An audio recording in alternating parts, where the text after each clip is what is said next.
Nakakuha si Hayakamaru ng mga kapangyarihan ng demonyo matapos nakawin ng 12 demonyo ang mga bahagi ng kanyang katawan noong siya ay ipinanganak. Siya ay inabandona ng kanyang ama at pinalaki ng isang doktor, na nagbigay sa kanya ng prosthesis at sinanay ang kanyang mga kasanayan sa espada upang maibalik ang kanyang mga bahagi ng katawan. Nagsimula ang ating kwento sa isang ina na nagtangkang magbuntis ng anak.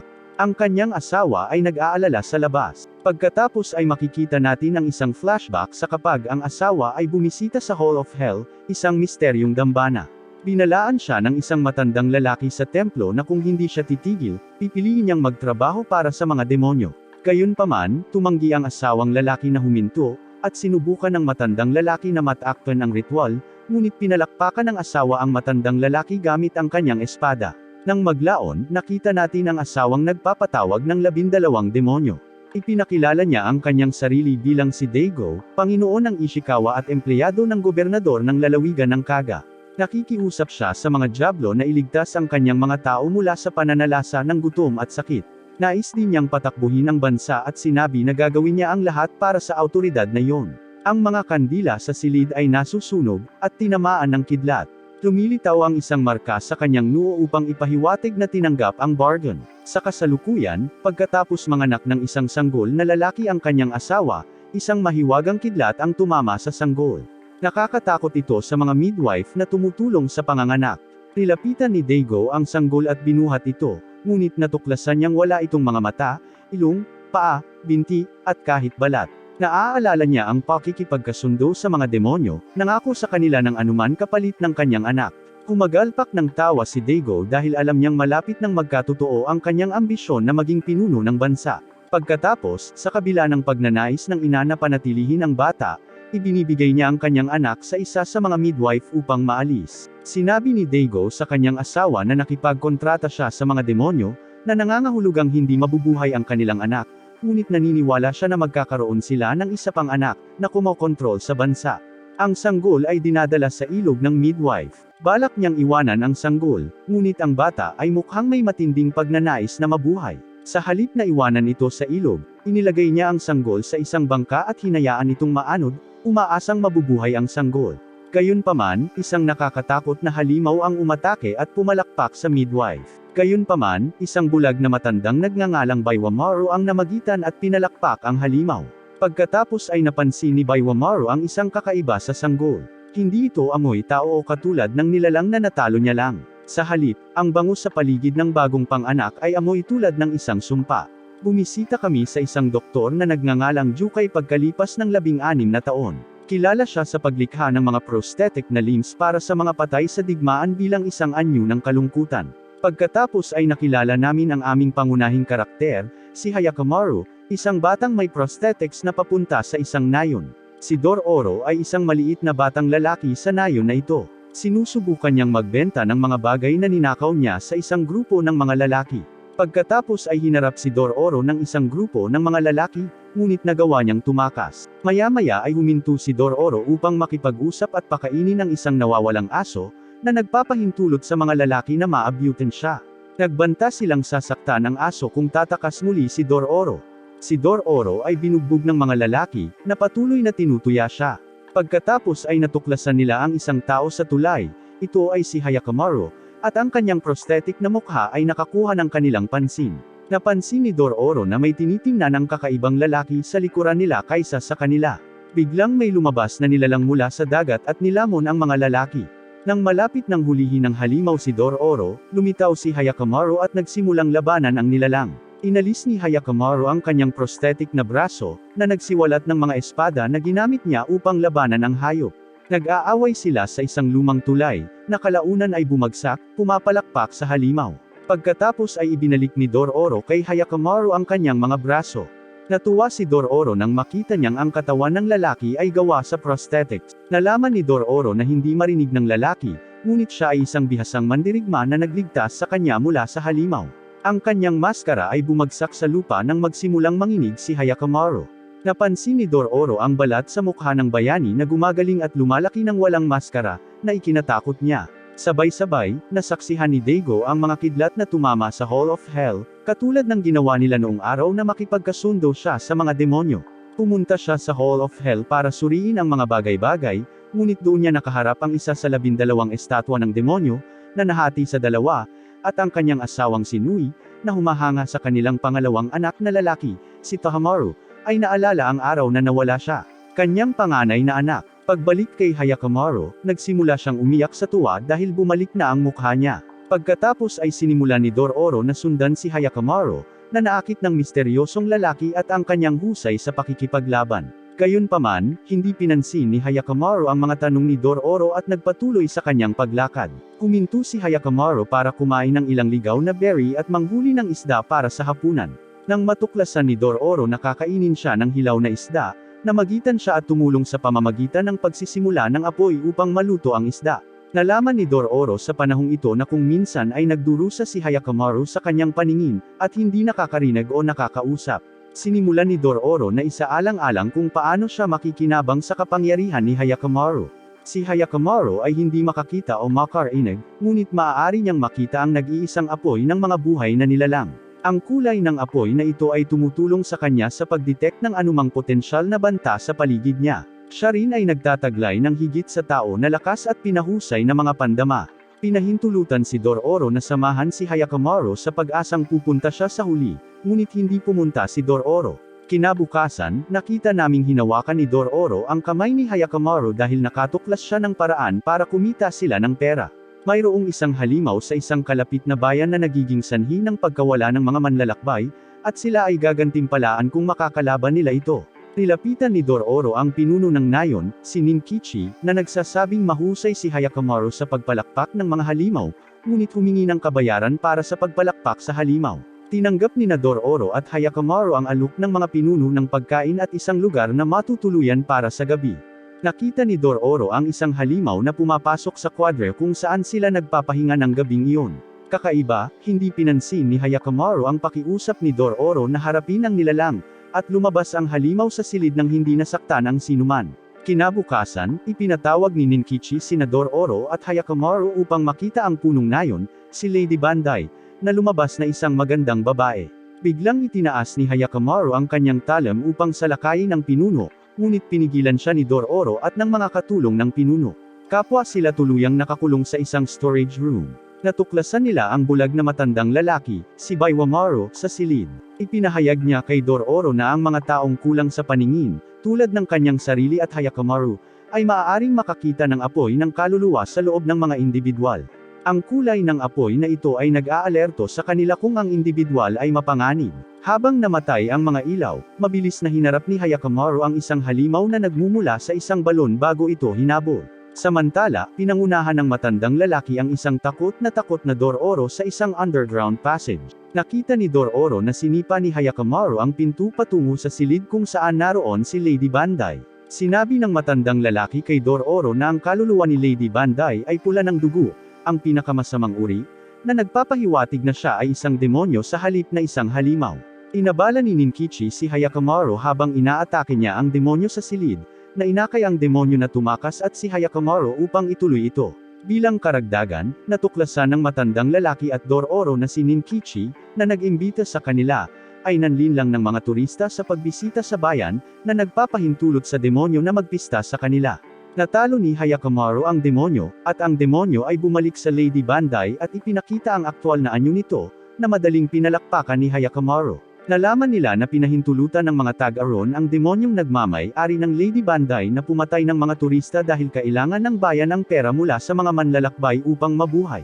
Humingi ng paumanhin si Dororo kay Hyakkimaru dahil sa pagsabi niya sa kanya kanina habang paalis sila ng village. Si Dororo ay tiniyak ni Biwamaru na naiintindihan ni Hyakkimaru ang kanyang mga layunin. Tumitaw si Hyakkimaru nang wala sa oras at sinubukang yakapin si Dororo, ngunit nahihiya si Dororo at itinulak siya palayo. Sa huli ay nalaman ni Dororo ang kanyang pangalan habang iginuhit ito ni Hyakkimaru sa lupa sa tulong ni Biwamaru. Ang isa pang estatwa ng demonyo ay napunit sa kalahati sa Hall of Hell, na naging sanhi ng panginginig ni Hyakkimaru at nabawi ang kanyang nervous system. Narinig namin ang tungkol kay Jukai, ang taong nagbigay kay Hyakkimaru ng prosthesis. Si Jukai ay may kakilakilabot na background kung saan napilitan siyang dahan-dahan at malupit na pumatay ng mga tao. Upang mabayaran ang kanyang mga aksyon noong nakaraan, Nagsimula siyang magbigay ng mga prosthetic na paa sa mga nawala ng mga ito.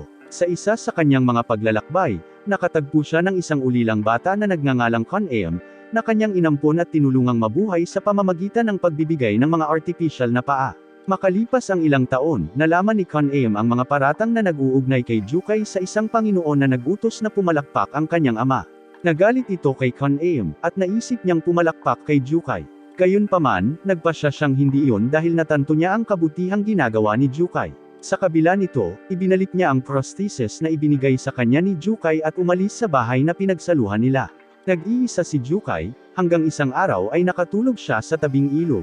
Nang magising siya, natuklasan niyang buhay pa ang sanggol na si Hyakkimaru sa isang bangka.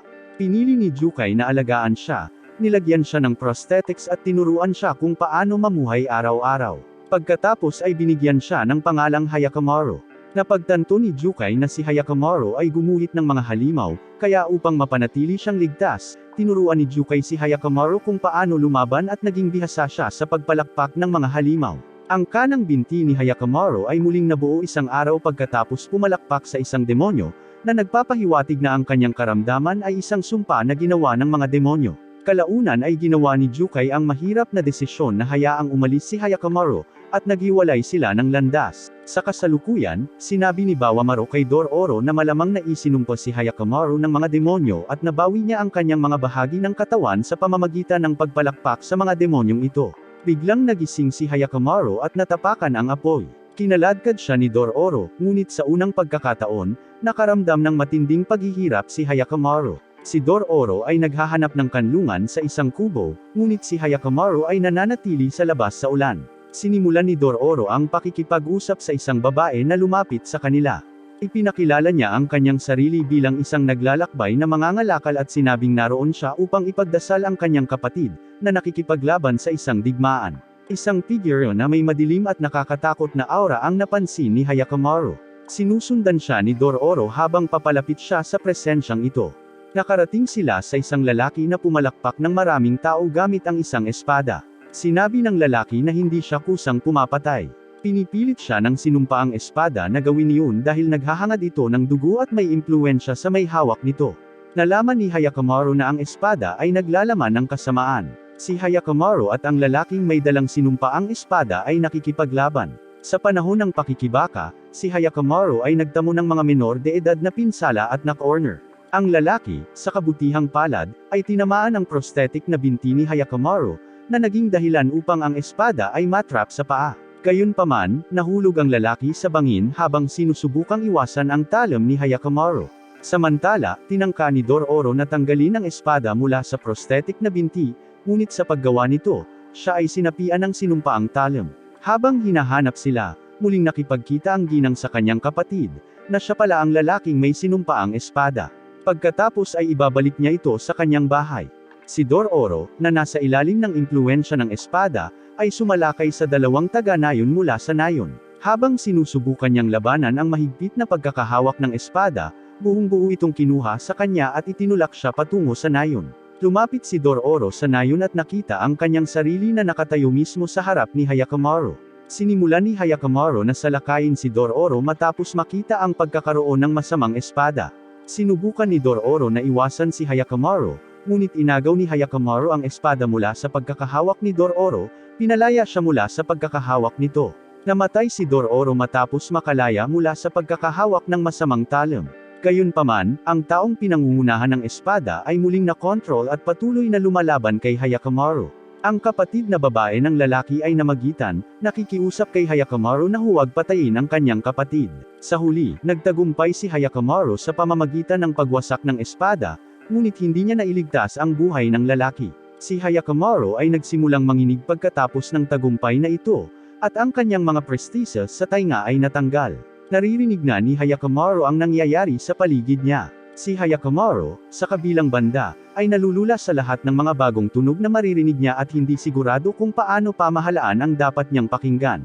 Nakita ni Dororo na napakalakas pa rin ito para kay Hyakkimaru, kaya nagpasya siyang tulungan siya sa pamamagitan ng pagbalot ng banda sa mga tainga ni Hyakkimaru sa pagtatangkang pakalmayan siya. Pagkatapos ay iminungkahi ni Dororo na hintayin nilang gumaling si Hyakkimaru bago ipagpatuloy ang kanilang pakikipaglaban sa mga halimaw. Sa kasamaang palad para kay Hyakkimaru, nakita niya ang isang masamang presensya, sa pagkakataong ito mula sa isang nilalang na ibon. Ang mga tunog ay nakakagambala sa kanya, na nagpapahirap sa bilang resulta, siya ay nasugatan ng ibon. Sa kabutihang palad, lumitaw si Baiwamaru at iniligtas silang dalawa sa pamamagitan ng pagpalakpak sa halimaw. Binalaan ni Dororo si Baiwamaru na si Hyakkimaru ay nagsimulang lumala mula nang mabawi ang kanyang pandinig. Iminungkahi ni Baiwamaru na ang ilang gamot ay maaaring makapagpagaling kay Hyakkimaru, ngunit ipinaliwanag niya na hindi sila maaaring pumunta sa kalapit na lungsod para sa gamot dahil ito ay nasa digmaan. Ang angka ng Asakura, na namamahala sa lugar na iyon ay nagtaksil sa isang kaalyado, na nagpapataas ng tensyon. Sinabi ni Baiwamaru na lumipat siya ng kurso upang maiwasang masangkot sa labanan, na kung paano siya muling tumakbo sa kanila. Kinaumagahan, nagising si Hyakkimaru sa magandang boses ng isang babae na nagngangalang Mio. Inaanyayahan siya ni Mio at ang iba pa sa kanyang bahay upang gamutin ang kanyang mga sugat matapos makita ang kanyang kalagayan. Ipinahayag nila ang kanilang pasasalamat para sa kanyang tulong, at ipinaalam niya kay Dororo na ang pananatili sa kanyang bahay ay walang problema dahil may iba pang nakatira doon. Hindi nagtagal, lumabas ang lahat ng sugatang kabataan sa pangangalaga ni Mio. Dahil sa kakilakilabot na labanan kamakailan, maraming kabataan ang nawalan ng mga kamag-anak at nasugatan. Pumasok si Takebo, ang panganay sa mga bata sa pangangalaga ni Mio, at iginiit na magpahinga si Mio habang binabantayan ang iba. Pagkatapos ay tinanong ni Dororo si Takebo kung bakit natutulog si Mio sa umaga. Ipinaliwanag ni Takebo na nagtatrabaho si Mio sa gabi, inaalagaan ang mga nasugatan na tropa mula sa hukbo ni Asakura, dahil mas maganda ang pera sa gabi. Nasaksihan ni Dororo ang pag-alis ni Baiwamaru at nagtanong kung nasaan siya. Ipinapahiwatig ni Baiwamaru na maghahanap siya ng paraan para makalabas sa mga digmaan para sa kanila. Samantala, nahihirapan si Takebo dahil sa mataas na halaga ng pagdadala ng mga tropa sa isang inaasahang pakikipaglaban kay Asakura. Higit pa rito, ang kanyang kaharian ay dumaranas ng mahabang tagtuyot nitong mga nakaraang buwan. Sa harap ng mga paghihirap na ito, nagtataka ang kanyang asawa kung bakit sigurado siyang bubuti ang lahat at babalik sa normal ang mga bagay. Si Takebo ay naging malungkot at hindi tumugon sa kanyang asawa pagkatapos marinig ito. Ipinaalam ni Mio kay Hyakkimaru noong gabing iyon na maghahanda siya ng gamot para sa kanyang pagpapagaling sa kanyang pagbabalik. Iniisip ni Dororo na ang kanyang musika ay nagpapagaling kay Hyakkimaru dahil positibo siyang tumugon dito habang siya ay lumalayo, kumakanta. Kinaumagahan, naabutan ni Mio si Hyakkimaru, na naghihintay sa kanya sa labas. She remarks on how he stares as if he can see into other people's souls. Narinig ni Dororo ang sinabi ni Mio at idinagdag na nakikita ni Hyakkimaru ang apoy ng kaluluwa sa lahat ng nabubuhay na nilalang. Iminuwestre ni Dororo ang bibig ni Mio, na nagpapahiwatig na gusto niyang kumanta siya. Iminumungkahi din ni Dororo na makakatulong ito kay Hyakkimaru na muling makilala ang kanyang sarili sa mga tunog. Nagsimulang kumanta si Mio kay Hyakkimaru, ngunit naputol ang kanilang sandali nang dumating si Baiwamaru. Sinabi niya sa kanila ang tungkol sa paghahanap niya ng ligtas na paraan at ibinahagi niya ang mabuti at kakilakilabot na balita sa kanila. Nakatuklas si Baiwamaru ng magandang lokasyon para maglakbay sila kung saan sila magiging ligtas mula sa digmaan. Gayunman, nakita niya ang pagkakaroon ng demonyo sa rehiyong iyon. Sa kabila ng babala, nagpasya si Hyakkimaru na sundin ang mga direksyon ng matanda. Si Dororo, na hindi siya mapigilan, ay humiling na samahan ni Baiwamaru si Hyakkimaru. Sina Dororo at Takebo ay ipinaalam ni Mio na nakakuha siya ng isa pang trabaho sa kampo ng kaaway. Ang kanyang diskarte ay magtrabaho para sa parehong partido upang makabuo ng mas maraming pera upang matulungan silang magsimulang muli. Tiniyak ni Dororo kay Takebo na sasamahan niya si Mio upang ipagtanggol siya kung siya ay nasa anumang panganib. Samantala, dumating sina Hyakkimaru at Baiwamaru sa kinaroroonan ng demonyo. Sa kabila ng mungkahi ni Baiwamaru na iwasang makisali sa demonyo dahil sa kanyang maagang mga pinsala, lumaban si Hyakkimaru at madaling nasugatan ito, na nagudyok dito na tumakas. Bilang resulta, nagkaroon si Hyakkimaru ng kakayahang magsalita, kahit na sumisigaw siya sa matinding paghihirap dahil sa sugat ng demonyo sa kanyang binti. Samantala, humingi ng trabaho si Mio sa dalawang samurai at nalaman niyang gumagawa siya ng mga serbisyo sa gabi. Naaabala si Dororo kapag pinagmamasdan niya ang kahindik-hindik na eksenang ito. Pagkatapos ay nakilala ni Dororo sina Baiwamaru at Hyakkimaru, at bumalik silang lahat sa bahay ni Mio upang gamutin ang mga sugat ni Hyakkimaru. Nagmamadali si Mio upang tulungan si Hyakkimaru sa kanyang mga pinsala kinaumagahan matapos malaman ang tungkol sa senaryo. Si Mio naman ay natatakpan ng mga sugat dahil sa ginawa sa kanya ng samurai. Galit si Dororo dahil alam niya kung paano niya nakuha ang kanyang mga pinsala. Siya ay tumakas upang linisin ang kanyang isip, at sinundan siya ni Takebo upang tulungan siyang makapagpahinga. Sinabi ni Takebo kay Dororo ang tungkol sa kanyang pagnanais na balang araw ay magkaroon ng sariling lupain kung saan pagtatanim ng palay at tiyaking hindi sila magugutom. Samantala, si Daigo ay nagkakaroon ng hindi pagkakasundo sa kanyang anak na si Tahamaru. Nais ni Tahamaru na sumali sa hukbo at lumaban sa angkan ng Asakura. Ngunit tinanggihan ni Daigo ang kanyang kahilingan. Sinubukan ng ina ni Tahamaru na pakalmayan siya, ngunit inakusahan niya ito ng hindi pagkilala sa kanyang mga nagawa. Nagpasya siyang umalis para malinisan ang kanyang isipan dahil nabalisa siya. Sumakay siya sa kanyang kabayo, kumbinsido na ang kanyang mga magulang ay nag-iingat ng isang bagay na nakakagambala sa kanya. Bumalik kay Hayakamaru, sinusubukan niyang tumayo sa kabila ng pagkawala ng kanyang paa sa demonyo. Sa kabila ng kanyang mga pagtatangka, nahulog siya, at tinulungan siya ni Mio sa pag-upo ng maayos. Nilapitan ni Mio si Hayakamaru at hiniling na kausapin siya nito. Gayunpaman, ipinapahiwatig niya na ang kanyang sariling boses ay masyadong malakas para sa kanya. Nagsimulang kumanta si Mio ng isang kanta para hikayatin si Hayakamaru, at nananatili siyang tahimik habang nililibang ang melody. Napansin ni Baiwamaru, na nakakakita ng pulang aura sa paligid ng Dororo, kapag pinakinggan ni Dororo si Mio na kumanta. Nagpasya si Baiwamaru na pumunta, ngunit hindi bago sabihin kay Dororo na dapat niyang bantayan si Hayakamaru dahil may masama pa rin sa loob niya. Pagkatapos ay sinabi ni Baiwamaru ang kanyang paalam kay Dororo at umalis sa tirahan. Huminto si Mio sa pagkanta at sinimulang sabihin kay Hayakamaru na huwag titigan ang kanyang pinahihirapang kaluluwa. Si Hayakamaru naman ay dahan-daang hinawakan ang kanyang mukha para bigyan ng katiyakan, na tumutulong sa kanyang pag-relax. Habang naglalakad si Mio papunta sa trabaho, napansin niya si Dororo, alam niyang natuklasan niya ang kanyang trabaho. Umiiyak na sagot ni Dororo, tinitiyak sa kanya na hinahangaan siya nito, at humingi siya ng tawad. Siya ay nagbabala sa kanya at sinabi sa kanya ang isang personal na salaysay tungkol sa kung paano siya inaalagaan ng kanyang sariling ina hanggang sa malubha itong namatay sa bandang huli ng buhay. Itinulak ni Dororo si Mio na ituloy ang kanilang pangarap na magkaroon ng isang sakahan at mamuhay ng maligaya magpakailanman. Pinakain ni Dororo si Hayakamaru pagkatapos ng kanilang chat para tulungan siyang gumaling. Papunta na siya sa trabaho kinabukasan, hinimok ni Mio si Dororo na tiyaking hindi lalaban si Hayakamaru hanggang sa siya ay ganap na gumaling.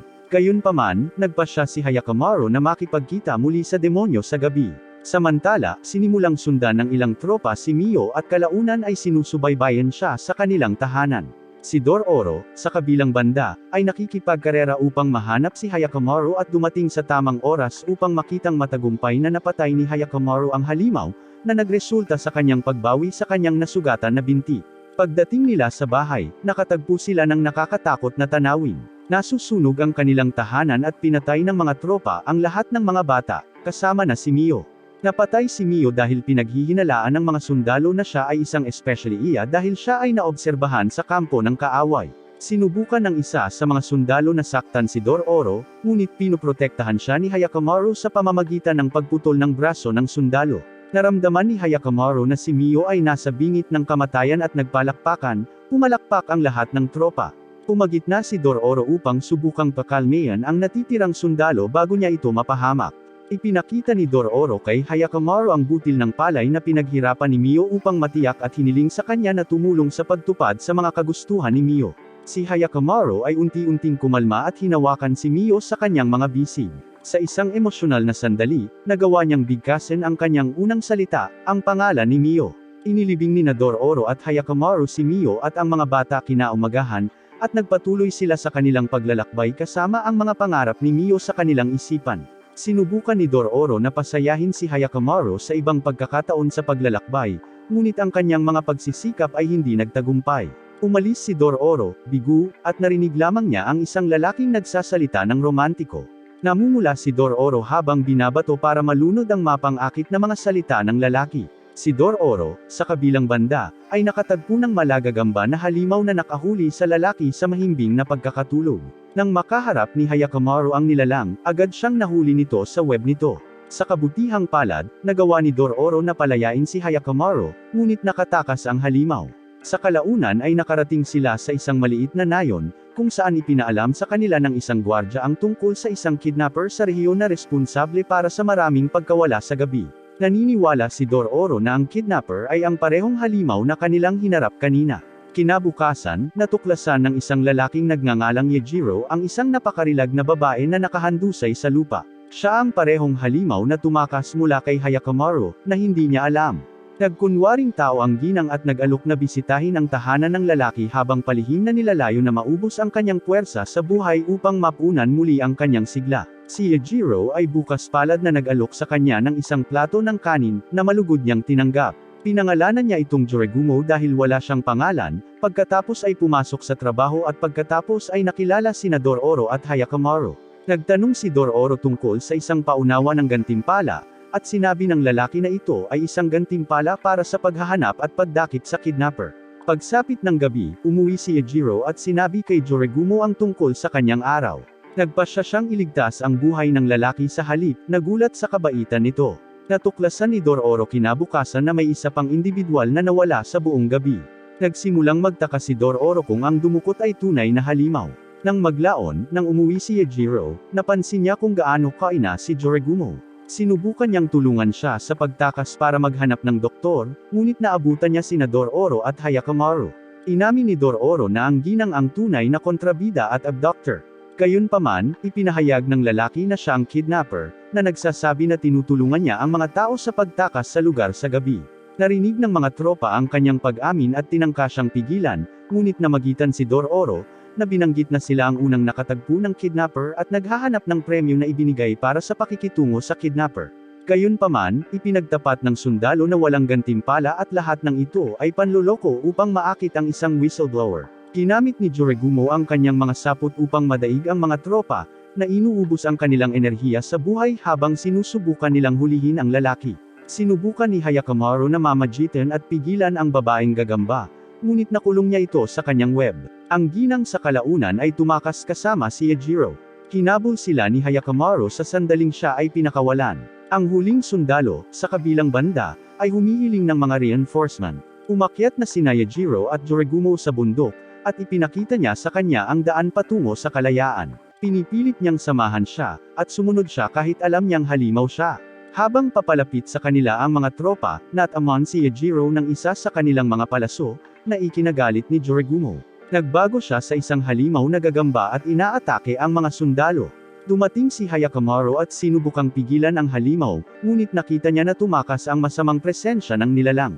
Bilang resulta, hinayaan ni Hyakkimaru na tumakas ang halimaw at ang lalaki dahil sila ay umibig.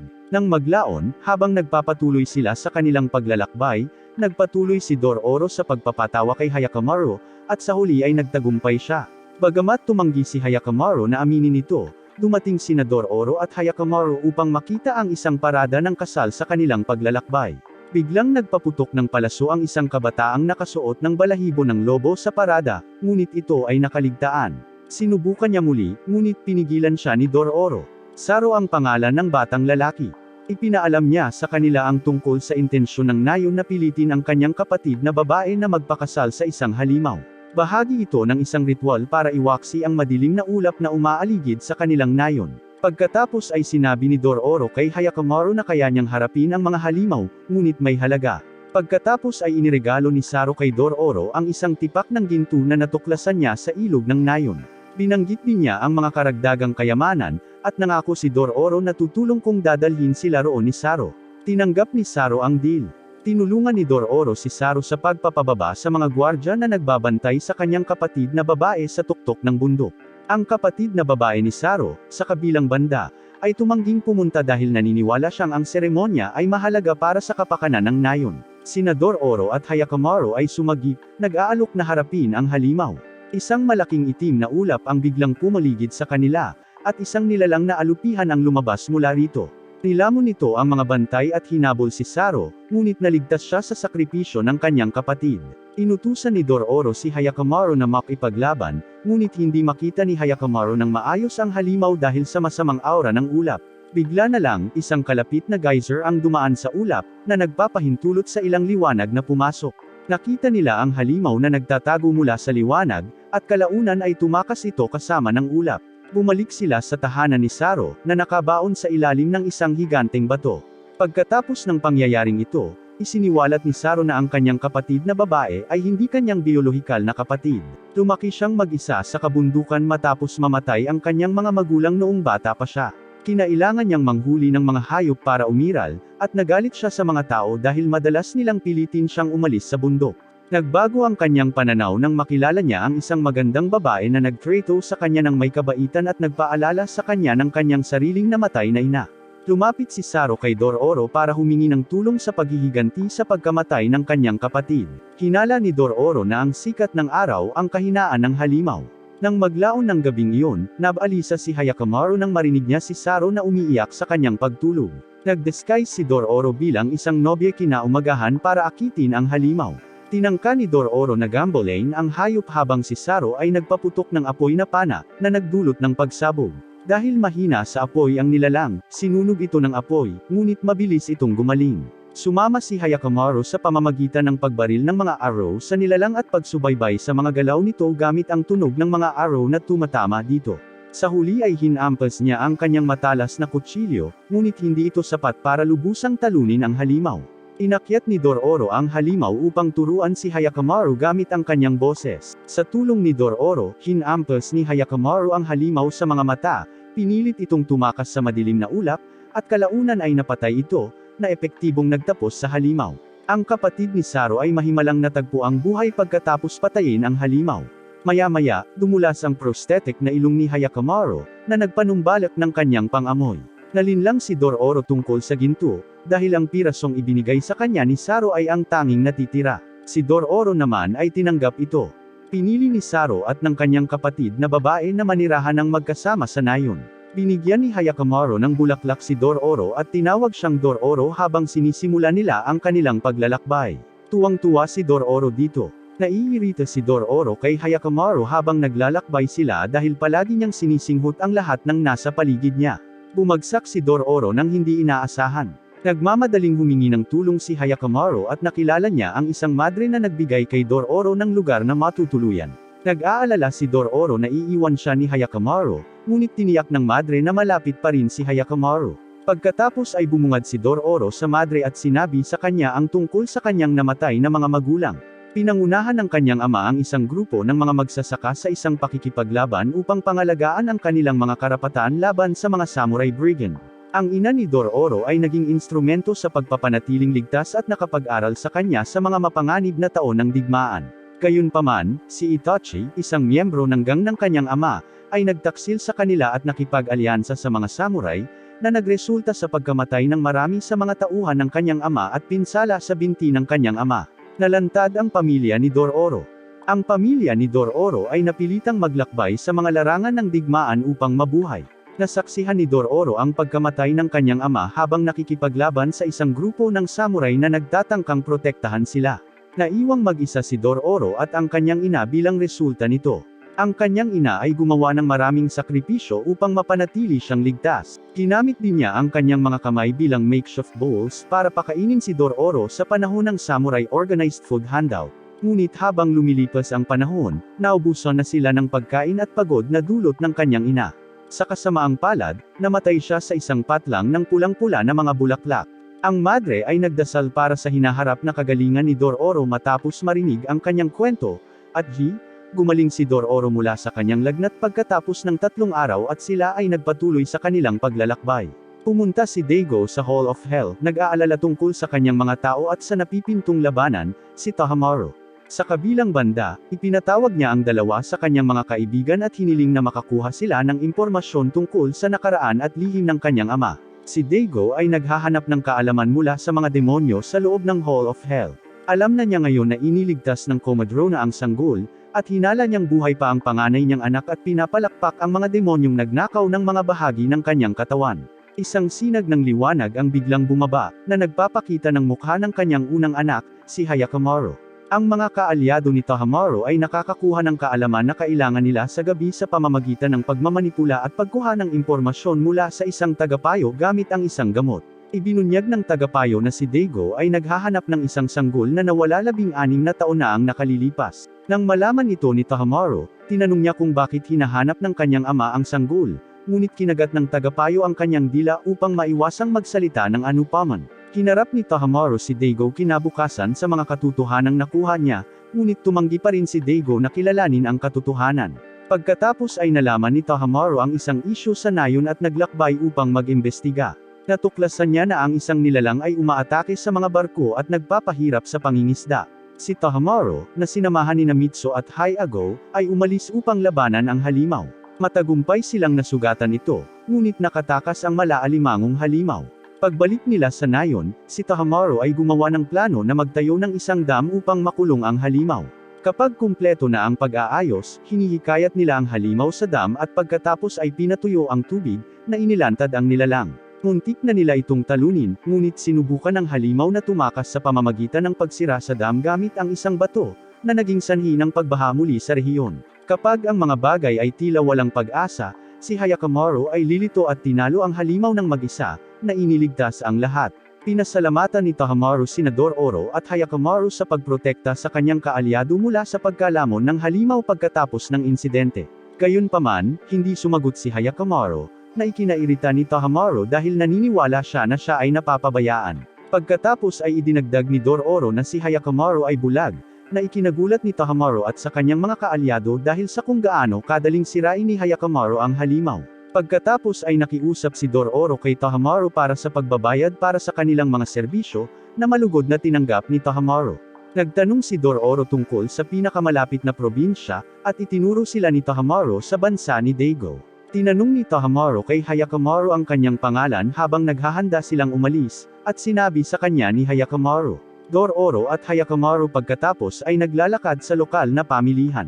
Lumabas sila upang kumain bago pumunta sa isang teatro upang makita ang isang pagtatanghal tungkol kay Lord Daigo, at kung paano niya nilinis ang lupain ng mga demonyo.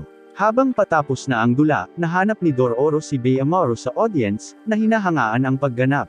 Nang maglaon, tumakbo sila sa Beyamaru, at ipinaalam sa kanya ni Dororo na namatay na si Mio at ang mga bata. Nagtatanong si Dororo kung ang matandang lalaki ay dumating sa lupain dahil sa mga alingawngaw. Ipinaliwanag ni Beyamaru na sa kabila ng tagtuyot ng bansa, ang lupain ay kilala na may magandang panahon, at gusto niyang malaman kung ano ang dahilan kung bakit kapansin-pansin ang mga bakuran na ito. Magsisimula siya sa paglilibot sa bundok kung saan sinasabing natalo ni Daigo ang ilang demonyo. Habang siya ay naglalakad palayo, nagkomento siya na ang aura ni Hyakkimaru ay nagpapahiwatig na siya ay pumatay ng mga tao at hinihimok siyang maging maingat.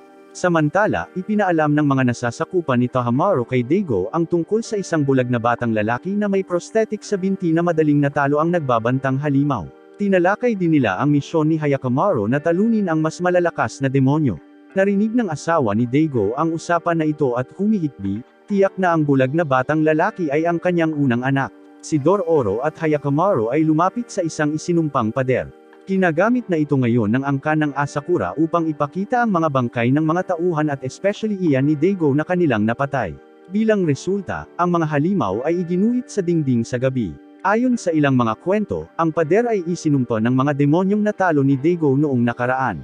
Maaaring may madetect din na masama sa dingding ni Hyakkimaru. Si Sukroko, isang maliit na batang lalaki, ay lumapit sa kanila at sinabi sa kanila na ang pagtawid sa pader ay magreresulta sa kamatayan. Ipinakita niya sa kanila ang mga bantay ni Asakura, na nagbabantay sa dingding at pinagbabaril ang sinumang magtangkang tumawid dito. Ipinahiwatig ni Sukroko na ang kanyang nasirang nayon ay nakaupo sa kabila ng pader at nais niyang tumawid muli. Inirerekomenda ni Dororo ang paglalakbay sa gabi, ngunit nagbabala si Sukroko na ang gabi ay magdadala ng maraming nilalang. Ipinaalam ni Dororo kay Sukroko na madaling talunin ni Hyakkimaru ang mga halimaw at dahil pinakain sila ni Sukroko, tutulungan nila siya. Samantala, nanatiling matatag si Daigo tungkol sa pag-aalis kay Hyakkimaru, sa kabila ng mga babala ng kanyang asawa na maaaring ito ay banal na parusa. Hinintay ni Dororo at Hyakkimaru na umalis ang mga bantay sa gabi, habang si Hyakkimaru ay nakipaglaban sa mga halimaw na dumami sa paligid ng pader. Pamatong si Dororo sa pamamagitan ng pagbato. Hinabol ni Dororo si Sukroko habang siya ay tumatakas upang hanapin ang kanyang pamilya. Samantala, nagkaisa ang maliliit na halimaw upang bumuo ng isang demonyo. Sa kabilang banda, sinubukan ni Tahamaro na hanapin si Hyakkimaru, Sa paniniwalang ang paghahanap sa kanya ay maaaring magbunyag ng karagdagang impormasyon tungkol sa sanggol na nawala 16 na taon bago. Si Tahamaru naman ay nakatagpo ng isang takot na babae, isa sa mga naunang komadrona, na sumisigaw tungkol sa isang sanggol na ang mga bahagi ng katawan ay ninakaw ng mga demonyo. Ang sanggol na iyon ay wala na ngayon para sa paghihiganti laban kay Daigo. Hinanap ni Dororo si Sukroko at natuklasan siyang nahuli ng mga gwardya, habang si Hyakamaru ay nagpatuloy sa pakikipaglaban sa demonyo. Bago pa mapatay ni Hyakamaru ang demonyo, inatake siya ni Daigo gamit ang isang hukbo ng samurai, dahilan para umatras ang demonyo. Nagtanong si Hyakamaru tungkol sa pagkakakilanlan ni Daigo, ngunit nananatiling tahimik si Daigo. Sinubukan ng kanyang mga kaibigan na salakayin si Hyakamaru, ngunit madali niyang naiwasan ang kanilang mga suntok. Napatunayan ang kutob ni Daigo na ang binata na pumapalakpak ng mga demonyo ang kanyang panganay na anak. Nagawa ni Hyakamaru na tumakas sa mga samurai. Naalala rin niya ang pagtawag sa kanya ni Daigo na isang devil child at half-born. Samantala, si Dororo, na nahuli ng mga Isakura, ay nagising sa isang selda.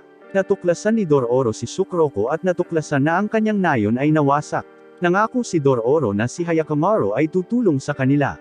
Nagmamasid si Dororo sa isang simbolo sa isa sa mga banda ng mga bilanggo at nagtanong tungkol dito sa lalaki. Ito pala ang parehong insignia na suot ni Hyakamaru, ang emblem ng Daigo clan. Nagplano si Dororo na tumakas, nangako na babalik para sa Sukroko. Humingi ng kumpirmasyon si Tahamaru sa kanyang ina. Inamin niya na si Hyakamaru ay ang kanyang unang anak na lalaki at na siya ay isinakripisyo sa mga demonyo upang mapabuti ang kalagayan ng nayon. Lumilitaw din si Daigo at sinubukang bigyang katwiran ang kanyang mga gawa kay Tahamaru, na sinasabing ginawa ang mga ito upang maiwasan ang mga epidemya at gutom. Naniniwala naman si Tahamaru na ginawa ito ng kanyang ama para sa kanyang sariling kalamangan, hindi para sa interes ng nayon. Si Hyakamaru ay muling nagpakita sa harap ng kanyang mga magulang at kapatid, at tinawag siya ng kanyang ina bilang kanyang anak. Gayunpaman, ang samurai ay sinalakay muli, na naging dahilan upang umatras si Hyakamaru. Si Tahamaru ay sinabihan ni Daigo na kung talagang gusto niyang mabawi ni Hyakamaru ang kanyang katawan, dapat niyang putulin ang baklod ng demonyo sa Room of Hell. Gayunpaman, nagbabala siya na kung gagawin nila, ang kanilang mga lupain ay babalik sa kakilakilabot na mga kalagayan ng nakaraan. Samantala, ang mga Asakura at ang mga sundalo ni Daigo ay magkasalungat.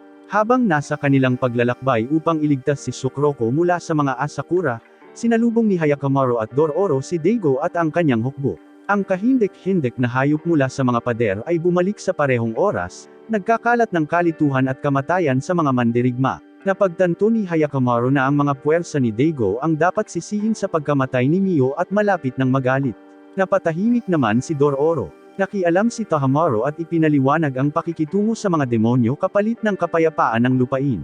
Kinuha ni Tahamaru ang huling desisyon na patayin si Hyakamaru upang matiyak ang kaunlaran ng rehiyon. Hinugot niya ang kanyang espada at sumulong kay Hyakamaru. Narinig ni Dororo ang mga salita ni Sukroko at nagmamadaling palayain siya sa eksaktong sandaling iyon. Ang halimaw ay biglang lumapit kay Dororo, pinangunahan si Hyakamaru na saktan si Tahamaru sa mata at nagmamadaling tulungan si Dororo na iligtas si Sukroko. Ang unang demonyo ay iginuhit sa dingding ni Hyakamaru. Pagkatapos ng isang mabigat na panahon, dumating ang ina ni Hyakamaru, Nui, at malungkot na humingi ng paumanhin sa hindi niya mailigtas. Sinaksak niya ang pagsuko ng kanyang dugo sa mga demonyo upang hindi mag-isa si Hyakamaru sa kanyang pagdurusa. Ang isang misteryosong presensya, gayunpaman, ay sumabog mula sa dingding, na pinipilit itong gumuho. Bilang isang resulta, lahat, kabilang si Daigo at ang kanyang hukbo, ay umatras mula sa pader. Sa wakas ay muling nakasama ni Sukroko ang kanyang ina, na buhay pa, nang tumahimik ang lahat. Hindi makapaniwala si Dororo na umuunlad ang lupain bilang resulta ng sakripisyo ni Hyakamaru sa mga demonyo. Gayunpaman, nagpatuloy sila ni Hyakamaru sa kanilang paglalakbay. Si Hyakamaru ay pinagmumultuhan ng mga pahayag ng kanyang pamilya sa kanya, at nagsimula siyang magtrabaho ng labis sa kanyang sarili sa pagsisikap na maibalik ang kanyang mga bahagi ng katawan. Sinubukan ni Dororo na hikayatin siyang magpahinga, ngunit tumanggi siya.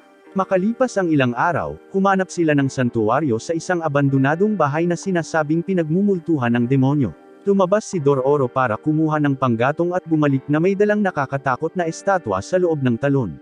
Tinatawagan ni Dororo ang nanay ni Akaka nang magpakita ito.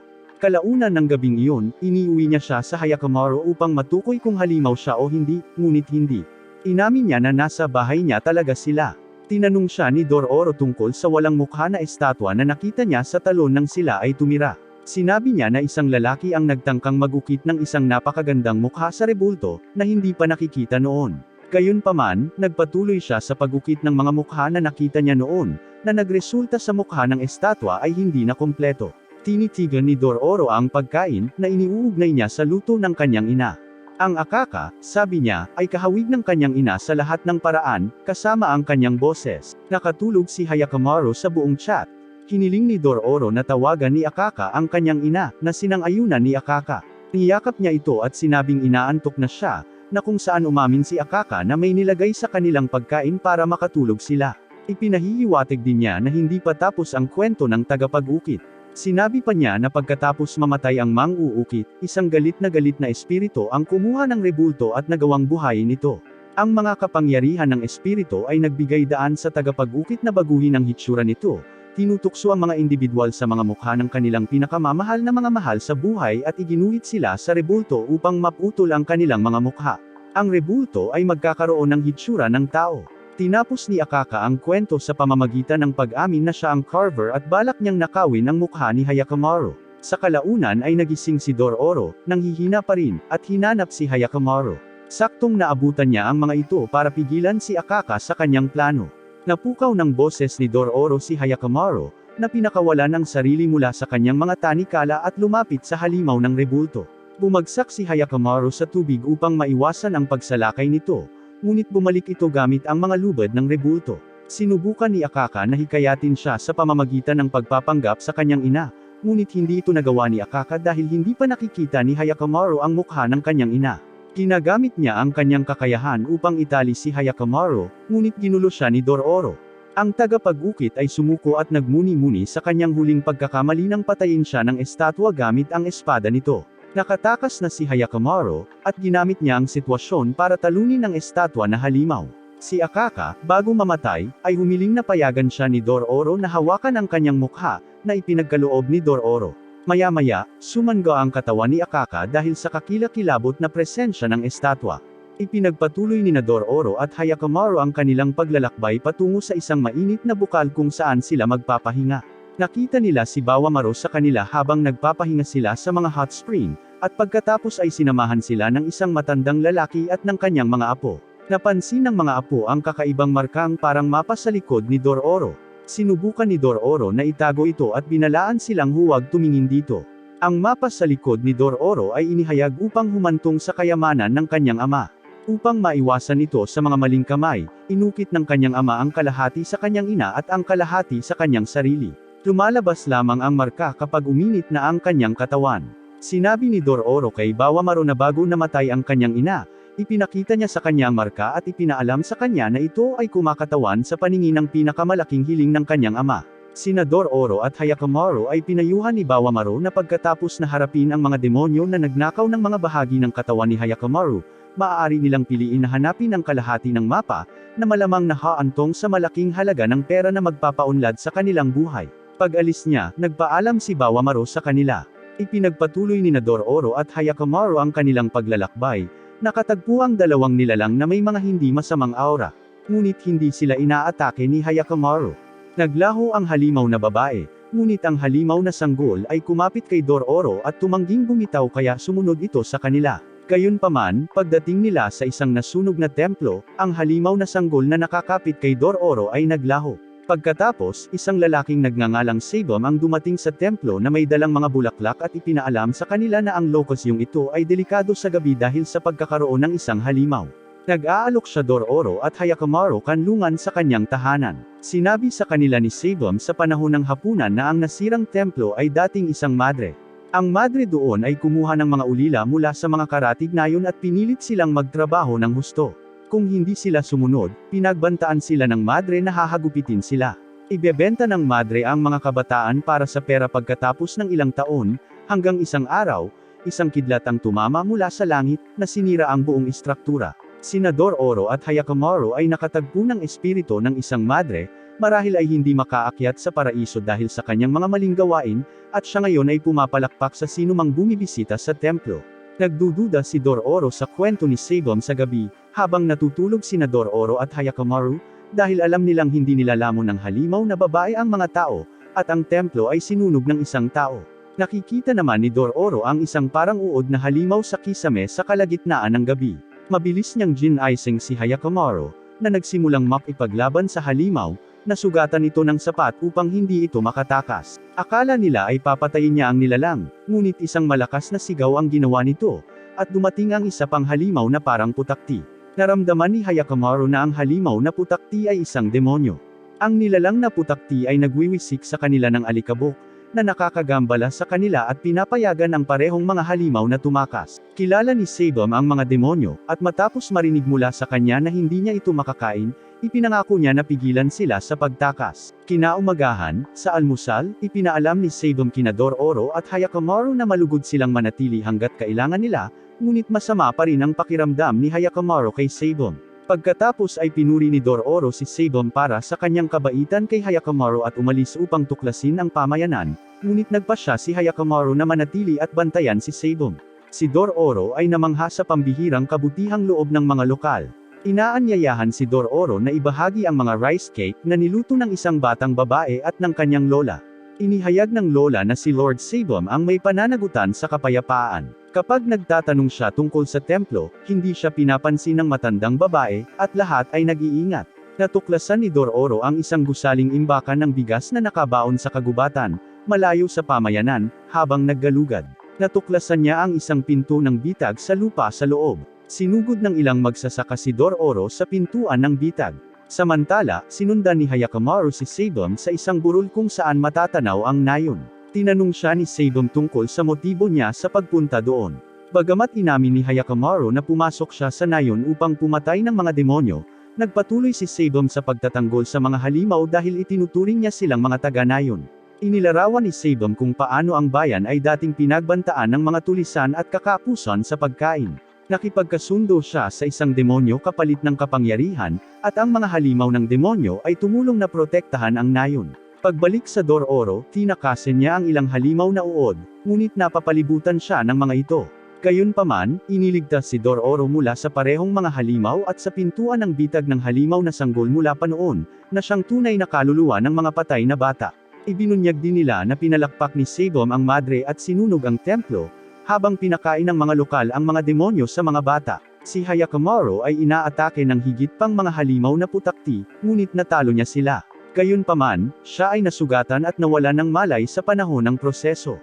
Nang maglaon, habang nasusunog ang nayon at nagsimulang mag-away ang mga residente, wala sa swerte si Sabum. Hinanap ni Dororo si Hyakkimaru sa tulong ng mga kaluluwa ng mga bata. Inihayag ni Dororo ang lahat ng sinabi sa kanya ng mga bata. Nabigo sa kanya ang prosthetic na paa ni Hyakkimaru habang sinusubukan niyang tumayo, ngunit sa kabila ng kanyang kahinaan, lumalabas siya sa gabi upang palakpakan ang demonyo na nananatili ngayon sa lawa. Nagtagumpay siya sa pamamagitan ng paggamit ng apoy, at sa pagkakataong ito ay nabawi niya ang kanyang gulugod. Nararamdaman ni Dororo ang pananagutan sa pagkawasak ng komunidad kinaumagahan habang naglalakad sila sa nasunog na nayon. Tinanong ni Dororo si Hyakkimaru kung kasalanan nila ito, ngunit sinabi ni Hyakkimaru na wala siyang pakialam, na ikinagalit ni Dororo. Inakusahan ni Dororo si Hyakkimaru na interesado lamang sa pagpatay ng mga demonyo. Masyadong abala si Hyakkimaru sa kanyang misyon kaya hindi niya alam na maghihiwalay na sila ng landas. Sa kalaunan ay natagpuan ni Itachi at ng kanyang gang si Dororo, na naghahanap sa kanya upang mahanap ang kalahati ng mapa upang makuha ang perang itinago ng ama ni Dororo. Hiniling ni Itachi na ibigay ni Dororo ang natitirang kalahati ng mapa sa kanila. Ipinaalam sa kanila ni Dororo na wala siya nito at ipinakita sa kanila ang kanyang likod, ngunit nawawala ang mapa. Nagtalo si Itachi na alam ni Dororo ang sitwasyon at kinidnap siya. Bumalik si Hyakkimaru upang hanapin si Dororo ngunit hindi niya ito mahanap. Noong gabing iyon, ipinaliwanag ni Itachi na ipinalagay niya na itinago ng ama ni Dororo ang ninakaw na kayamanan ng samurai. Nang mapansin niya ang mapa sa likod ng kanyang ina nang bumisita sa kanyang libing, nagalit si Dororo dahil hinukay ni Itachi ang libingan ng kanyang ina. Lumabas sila kinabukasan, sinusundan ang rutang iminungkahi ng unang kalahati ng chart. Natigil ang kanilang pag-unlad nang makakita sila ng dagat sa kabilang panig. Nangako si Itachi na ibibigay kay Dororo ang isang bahagi ng pera kung tutulungan niya sila sa paghahanap nito.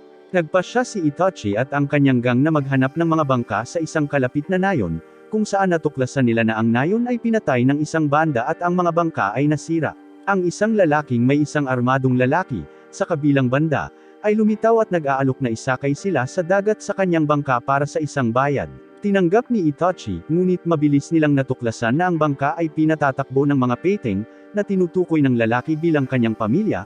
Ang lalaking umamin sa pagpapakain ng kanyang sariling braso sa mga peteng, at ang mga taga-nayon ay hindi pinatay ng mga bandido ngunit nilamon ng mga peteng. Tuldok, binalaan siya ni Itachi na ibalik ang mga ito, ngunit sumipol siya para salakayin ng mga peteng ang kabilang bangka at lamunin ang lahat ng nakasakay. Gumagamit siya ng isang peteng upang ibalik ang mga ito, habang ang isa ay nananatili upang bantayan ang kanilang bangka. Ipinaalam niya sa kanila na ang natitirang mga nakaligtas ay mamamatay sa gabi. Kalaunan ay ipinaalam ni Itachi kay Dororo na siya at ang kanyang grupo ay huminto sa pagsunod sa mga tagubili ng hukbo dahil sila ay nakadeploy lamang bilang mga decoy sa panahon ng labanan. Inamin niya na tama ang ama ni Dororo tungkol sa aktwal na karakter ng samurai at humingi ng paumanhin sa pag-istorbo sa libingan ng ina ni Dororo. Sa kabila ng kakilakilabot na sitwasyon, tumayo si Dororo at nagbigay ng nakaka-inspire na talumpati kay Itachi at sa kanyang barkada. Pagkatapos ay gumawa si Dororo ng isang diskarte kung saan siya ay nagsisilbing pain, na nilubog ang sarili sa tubig upang akitin ang peteng habang ang iba ay naghahanda na saksakin ito. Gumagana ang plano, at nagagawa nilang patayin ang peteng. Lumalapit sila sa pampang sa pamamagitan ng paggamit ng mga upuan sa bangka bilang pansamantalang sagwan. Nang maglaon, ginamit ni Itachi ang patay na peteng upang akitin ang taong peteng, na gumagana. Siya ay dinakip at binugbog. Humakbang si Dororo para pigilan si Itachi sa pagpalakpak sa lalaki. Si Itachi, na nahuhumaling pa rin sa kayamanan, ay sinubukang itulak si Dororo na ihayag ang kanilang kinaroroonan. Nang lumaban si Dororo, hinuberan siya ni Itachi at napagtanto na siya ay isang babae. Naguguluhan siya kung bakit siya pinalaki ng ama ni Dororo noong bata pa siya. Ang iba pang kalahati ng mapa ay dumating ng hindi inaasahan, na tila pinasimula ng kalapitan ni Dororo sa isang apoy. Matapos itali si Dororo sa isang puno at makuha ang mapa, hinanap nila ito. Samantala, si Hyakkimaru, na naghahanap pa rin para kay Dororo, ay nakatagpo ng isang lalaki na, napansin ang kanyang one-legged na sitwasyon, ay nagsabi sa kanya tungkol sa isang lalaki na nag-aalok ng mga prestices sa mga tao. Samantala, si Jukai, na gumagawa pa rin ng prestices para sa mga biktima ng digmaan, ay nakipag-ugnayan sa isang mapanganib na hayop. Una siyang tina-target ng nilalang ngunit pagkatapos ay lumipat sa iba pang mga biktima. Dumating si Hyakkimaru sa tamang oras upang talunin ang halimaw. Nakikilala nila ang isa't isa at nararanasan ang isang nakaaantig na muling pagkikita. Dinala ni Jukai si Hyakkimaru sa kanyang kalapit na tahanan, kung saan natuklasan niya na ang balat ni Hyakkimaru ay naging tunay. Ibinunyag ni Hyakkimaru na maaari na siyang magsalita, makarinig, at makaramdam at humiling na si Jukai ay gumawa siya ng isa pang prosthetic na paa. Sumang-ayon si Jukai, ngunit iginiit na kumain muna si Hyakkimaru. Habang kumakain, nahulog ang anting-anting ni Hyakkimaru, na napilitang ibunyag na ang pangalan ng kanyang ama ay Daigo. Sinabi niya na si Daigo ay nakipagkasundo sa mga demonyo, na naging dahilan upang siya ay ipinanganak na walang mga bahagi ng katawan. Sa puntong ito, napagtanto ni Jukai ang saklaw ng mga krimen ni Hyakkimaru. Tumanggi siyang gawin ang prosthetic na binti at inamin na pinatay ni Hyakkimaru hindi lamang ang mga halimaw, kundi pati na rin ang mga tao. Si Jukai ay nagbabala kay Hyakkimaru na kung magpapatuloy siya sa landas na ito ng pagpalakpak, mawawala sa kanya ang kanyang pangunahing sangkatauhan. Inatake ni Jukai ang prosthetic na binti gamit ang kanyang palako. Biglang gumuho ang kuweba, natrap sina Hyakkimaru at Jukai sa loob. Kinu-question ni Jukai ang motibasyon ni Hyakkimaru para mabawi ang mga nawawalang bahagi ng kanyang katawan habang sinusubukan niyang maghanap ng labasan. Sinabi ni Hyakkimaru na ibinabawi niya ang mga ito dahil nararapat na sa kanya ang mga ito. Gayunpaman, ibinahagi ni Jukai ang kanyang mga reserbasyon tungkol sa mga potensyal na implikasyon ng paghahanap. Iniisip ni Hyakkimaru na ang pagbabalik ng kanyang katawan ay mapipilitan siyang harapin ang kanyang pamilya at ang buong bansa ng Daigo. Ito ay halos tiyak na mangangailangan ng pagpalakpak sa buhay ng tao at maaaring mawala ang kanyang sangkatauhan sa proseso, na nag-iiwan sa kanya na walang sinuman. Tiniyak ni Hyakkimaru kay Jukai na hindi siya nag-iisa. Naalala niya si Dororo. Sa kalaunan ay natagpuan ni Hyakkimaru ang labasan ng kuweba, para lamang makatagpo ng hindi mabilang na mga halimaw sa labas. Nadaig ni Hyakkimaru ang mga demonyong ito ng madali, na nagpaluha kay Jukai nang mapagtanto niyang maaaring hindi niya sinasadyang naakay si Hyakkimaru sa isang kalsada ng kadiliman. Bago sila maghiwalay ng landas, ipinahayag ni Jukai ang kanyang pag-asa na ang individual na ipinahiwatig ni Hyakkimaru ay tutulong sa kanya sa pagpapanatili ng kanyang sangkatauhan. Bago umalis, hiningi ni Hyakkimaru ang pangalan ni Jukai, na sinabi ni Jukai na hindi ito kailangan. Habang nagpapaalam sila, tiniyak sa kanya ni Hyakkimaru na lagi niyang aalalahanan siya bilang kanyang mama, na naging dahilan upang mapaluha si Jukai sa tuwa. Samantala, si Takamaro ay itinalaga ang misyon na sirain si Hyakkimaru upang mailigtas ang kanilang lupain matapos mahanap ang kanyang kinaroroonan. Bilang karagdagan, sa wakas ay nakarating si Hyakkimaru sa dagat at sumakay sa isang bangka sa paghahanap kay Dororo. Ang Sharkman, sa kabilang banda, ay nagutos sa isa pang Peting na salakayin silang lahat bilang pagganti sa pagkamatay ng kanyang nahulog na Peting. Biglang nagsimulang kainin ng buhay na Peting ang namatay, na nagiging isang napakalaking Peting. Si Dororo ay nakita ng binagong Peting na sinisingil sa kanya. Si Hyakkimaru, sa kabutihang palad, ay dumating sa tamang oras upang matugunan ang nagbagong Peting, na lumabas na isang demonyo. Ang demonyong Peting ay madaling talunin ni Hyakkimaru. Hinaplos ni Hyakkimaru ang mga pisngi ni Dororo pagkatapos muling magkita, tumulo ang mga luha sa kanyang mga mata habang inamin ni Hyakkimaru na siya ang dumating para sa kanya, at mahigpit niya itong hinawakan. Si Hyakkimaru naman ay bumagsak, at sa pagkakataong ito ay nabawi niya ang isa pang nawawalang binti. Inalerto ni Dororo si Hyakkimaru sa katotohanang dapat nilang pigilan si Itachi na makuha ang kayamanan. Sabay-sabay na dumating si Itachi at ang kanyang barkada sa lugar na binanggit sa mapa, umaasang matuklasan ang yaman. Ang ilan sa mga tauhan ni Itachi ay pumasok sa isang kuweba, na nagkamali sa paglalagay ng isang bitag na nagreresulta sa isang kakilakilabot na pagsabog, na nagresulta sa kanilang pagkamatay. Anuman, determinado si Itachi na galugarin ang kuweba at hanapin ang premyo. Pansamantala nilang napapansin ang isang fleet ng mga barko sa dagat. Nakita ng samurai ni Daigo si Itachi at ang kanyang grupo habang papalapit sila sa baybayin. Habang nakatakas si Itachi, ang ilan sa kanyang mga sundalo ay natama ng mga palaso. Nagagawa rin ni Dororo at Hyakkimaru na iwasan ang mga pana ng samurai at hanapin si Itachi at ang kanyang mga barkada sa kanilang pinagtatagwan. Nagkaroon ng pagtatalo sina Dororo at Itachi. Nais ni Dororo na tumakas sa samurai ni Daigo, ngunit si Itachi ay naninindigan na manatili at pigilan ang mga samurai na matuklasan ang yaman ng bundok. Si Hyakkimaru ay namagitan, na nagmumungkahi na ang mga pampasabog mula sa mga bitag ay gamitin bilang mga distractions. Matagumpay nilang ginagamit ang mga pampasabog bilang pang-aakit, ngunit sa kalaunan ay natuklasan sila ni Takamaro at ng kanyang nasasakupan. Hinahamon ni Takamaro si Hyakkimaru sa isang labanan, ngunit ginagamit ni Takamaro ang kanyang nasasakupan upang tulungan siya. Pumasok si Hyoko, pilit na pumuputok ang lupa sa ilalim ni Hyakkimaru at muntik na siyang mag-slide pababa ng bundok. Si Hyakkimaru naman ay umiiwas sa pagkahulog at umakyat pabalik. Habang nagpapatuloy ang labanan, tumakas si Itachi at ang kanyang mga tauhan, dinadala si Dororo palayo sa napipintong labanan. Kalaunan ay nahuli ni Takamaro si Hyakkimaru. Sinabi ni Nitsu, ang subordinate ni Takamaro, na ang presensya ni Hyakkimaru ay nagbabanta sa kanilang kaharian at binaril siya ng isang palaso. Ang mga suntok ni Takamaro ay hinaranggan muli ni Hyakkimaru, ngunit si Hyoko ay namagitan at binasag ang espada ni Hyakkimaru. Samantala, matapos tambangan ng mga samurai, tanging sina Itachi at Dororo lang ang nabubuhay. Nakahanap si Itachi ng hilera ng mga estatwa na minarkahan sa mapa, ngunit natuklasan siya ng samurai. Natama ng palaso si Itachi at bumagsak sa lupa. Nagkamali si Dororo na naging sanhi ng pagbagsak ng mga estatwa, na dinurog ang lahat ng samurai sa sandaling iyon. Pagkatapos ay hiniling ni Itachi na samahan siya ni Dororo sa kayamanan bago siya mamatay. Gayunpaman, nakatagpo sila ng taong Peting, na nag-ipon ng maraming pampasabog upang maalis ang lahat ng ito. Si Dororo ay pinangangalagaan mula sa pagsabog ni Itachi. Si Takamaro at ang kanyang mga tauhan, sa kabilang banda, ay tumakas sa pagsabog, bagaman si Hyoko ay nasugatan sa pagsabog. Nakaligtas si Hyakkimaru at hinanap si Dororo. Natuklasan ni Dororo ang kayamanan ng kanyang ama sa loob ng isang kuweba. Nang makita ni Itachi ang kayamanan, namatay siya sa kanyang mga sugat. Si Takamaro at ang kanyang mga sundalo ay bumalik pansamantala. Isinara ni Dororo ang mga talukap ng mata ni Itachi at nanalangin para sa kanya na makahanap ng kapayapaan sa kabilang buhay bago sabihin kay Hyakkimaru na hindi niya tatanggapin ang lahat ng kayamanan dahil hindi niya alam kung ano ang gagawin dito. Sa halip, umalis sila ni Hyakkimaru sa isla na may sapat na pera para mabuhay.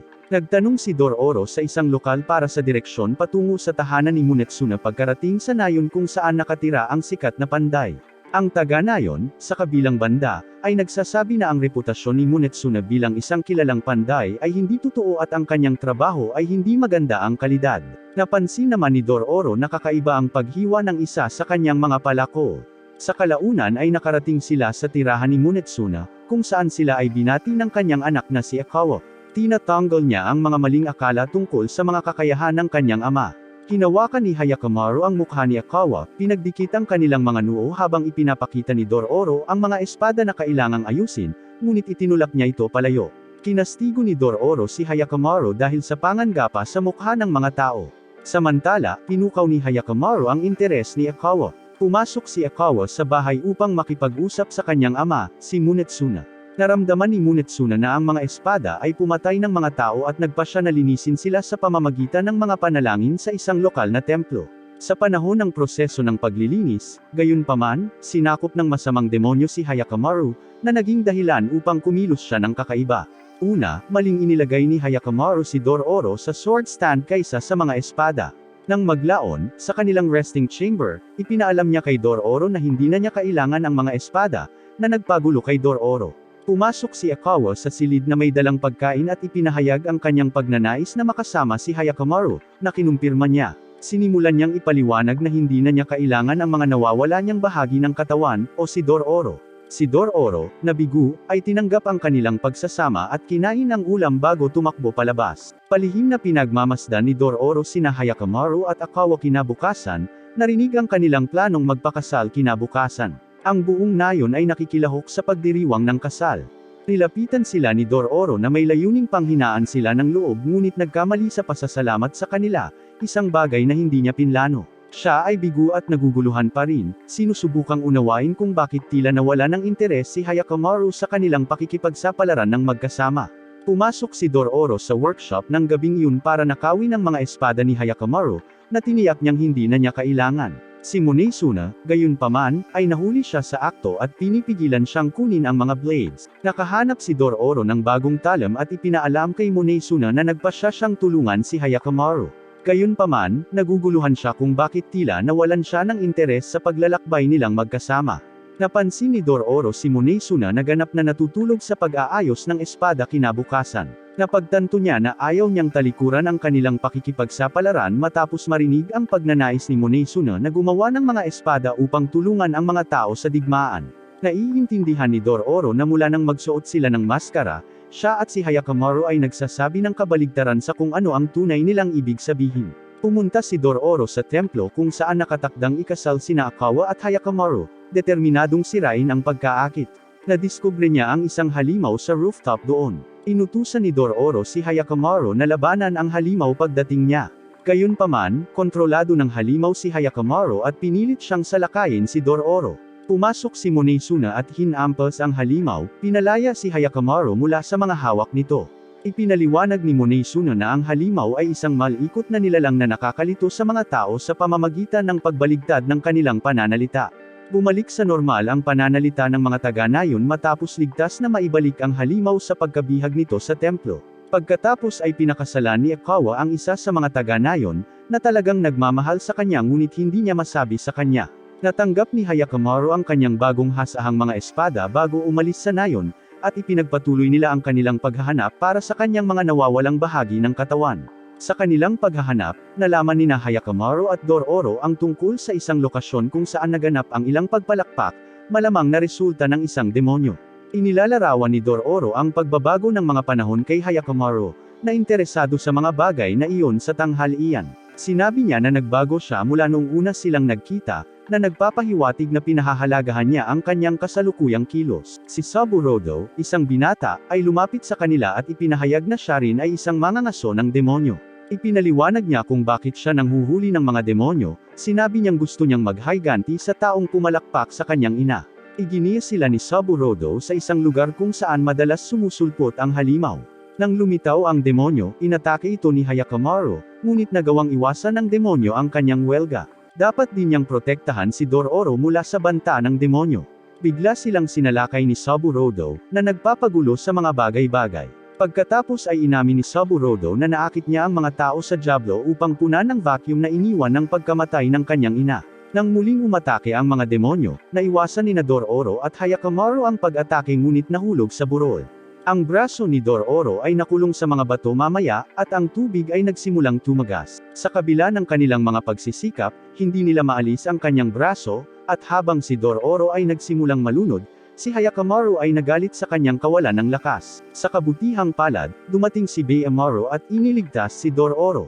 Pagkatapos ay bumalik si Hyakkimaru sa demonyo at Saburodo, sa pagkakataong ito ay epektibong sinasaktan ang demonyo. Naalala ni Saburodo ang isang kakilakilabot na pangyayari mula sa kanyang nakaraan sa panahon ng paghaharap na ito.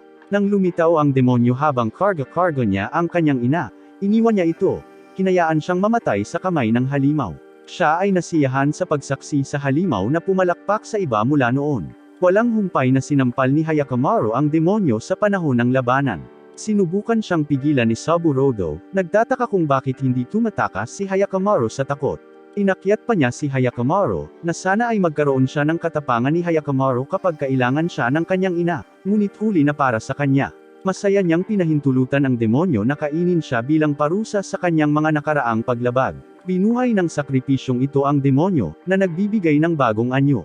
Sa kabutihang palad, natalo muli ni Hyakkimaru ang demonyo, ngunit sa kanyang pagkadismaya, hindi niya naibalik ang alinman sa kanyang mga nawawalang bahagi ng katawan. Paulit-ulit niyang sinasalakay ang nilalang na puno ng galit. Nakiusap si Dororo kay Hyakkimaru na huminto, at ibinunyag niya na ang natitirang bahagi ng kanyang katawan ay nasa Hall of Hell, na ginagawa itong kanyang susunod na target. Nakaramdam ng kakilakilabot si Dororo tungkol sa paglalakbay sa teritoryo ni Daigo habang nagpapatuloy sila sa kanilang paghahanap, ngunit si Hyakkimaru ay naninindigan na makarating sa Hall of Hell. Samantala, sa teritoryo ni Daigo, isang nakamamatay na sakit ang kumakalat, at ang karibal na angkan, ang Asakura, ay naghahanda sa pag-atake. Iniutos ni Daigo ang pagsunog ng mga naghihirap na nayon at isama ang mga regular na residente sa hukbo bilang reaksyon sa sakuna. Nabahala si Daigo sa mga komento ng kanyang asawa, na nagbabala na matatapos na ang masaganang araw ng kanilang lupain. Ipinaalam kay Daigo ng isang especially iya na si Hyakkimaru ay papalapit sa kanilang lupain, ngunit ang kanilang pag-uusap ay pinutol ni Tohamaru, na nag-aalok na harapin si Hyakkimaru mismo. Ang kahilingan ni Tohamaru ay pinagbigyan ni Daigo. Samantala, si Dororo ay may emosyonal na pakikipag-usap kay Hyakkimaru tungkol sa kung paano siya tutugan kapag nasagasaan niya ang kanyang mga magulang sa kanilang paglalakbay. Matigas ang ugali ni Hyakkimaru. Tatapusin niya ang mga ito dahil naniniwala siyang hindi niya kailangan ang mga ito hanggat nasa tabi niya si Dororo. Nakatagpo sila ng isang taksil sa susunod na araw na nagpapaalam sa kanila ng tumataas na tensyon sa pagitan ni Daigo at ng Asakura clan. Binabalaan niya sila na huwag pumunta sa lupain kung hindi sila tag-aron. Kapag sinubukan ng mga ngalakal na pisikal na pigilan sila, itinaas ni Hyakkimaru ang kanyang talam, na walang pag-aalinlangan na sinasabing hindi siya matitinag. Nakiusap si Dororo kay Hyakkimaru na mag-isip muli, kahit na nagbabanta na aalis siya kung hindi. Ngunit ipinahayag ni Hyakkimaru ang kanyang matinding pagnanais na mabawi ang kanyang pakiramdam, lalo na ang kakayahang makaramdam gamit ang kanyang mga kamay at makakita gamit ang kanyang mga mata. Tuluyan ng sumuko si Dororo. Sila ay tumakbo sa Tohamaru at ang kanyang mga subordinate sa susunod na araw. Si Dororo ay nananatiling nasa likod habang si Hyakkimaru ay nakikipaglaban sa kanila. Sa kabila ng una na sinusubukang iwasan ang lahat ng tatlong mga welga ng kalaban, pinamamahalaan ni Hyakkimaru na putulin ang isang braso mula sa bawat isa sa mga tagasunod ni Tohamaru. Si Dororo, sa kabilang banda, ay umiiyak nang makita niya si Hyakkimaru na nakikipaglaban kay Tohamaru. Naputol ang kanilang laban nang dumating ang mga sundalo mula sa Daigo at nagsimulang mag-deploy ng mga pampasabog.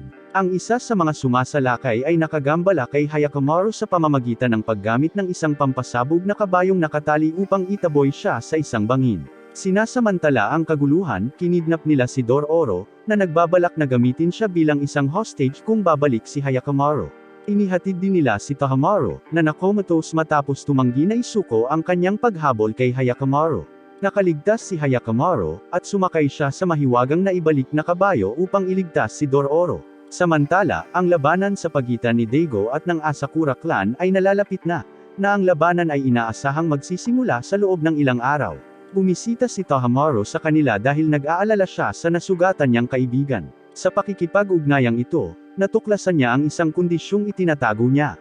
Nilapitan siya ni Tahamaro, nagtatanong tungkol sa kanyang kalusugan, at humingi siya ng tawad sa kanyang pag-uugali. Nagpahayag siya ng panghihinayang, sa pag-unawa na hindi niya masasaksihan ang kapalaran ng bansa sa ilalim ng kontrol ni Tahamaro. Nangako si Tahamaro na ipagtanggol ang bansa at pinasasalamatan siya sa kanyang mga sakripisyo. Si Dororo ay nakulong sa isang selda sa parehong oras, labis na nag-aalala na si Hyakkimaru ay nawawala ang kanyang sangkatauhan. Biglang binuksan ni Lady Nui ang pinto ng kulungan, pinayagan si Dororo na tumakas. Naguguluhan si Dororo sa hindi inaasahang pagkilos na ito ng kabaitan at nagtataka kung bakit siya tumutulong. Sinabi ni Lady Nui na hindi niya gusto ang isa pang bata na isinakripisyo sa parehong paraan na ang kanyang sariling anak ay. Pagkatapos ay nagtanong siya tungkol sa kalagayan ni Hyakkimaru, at ipinahayag ni Dororo ang kanyang pag-alala.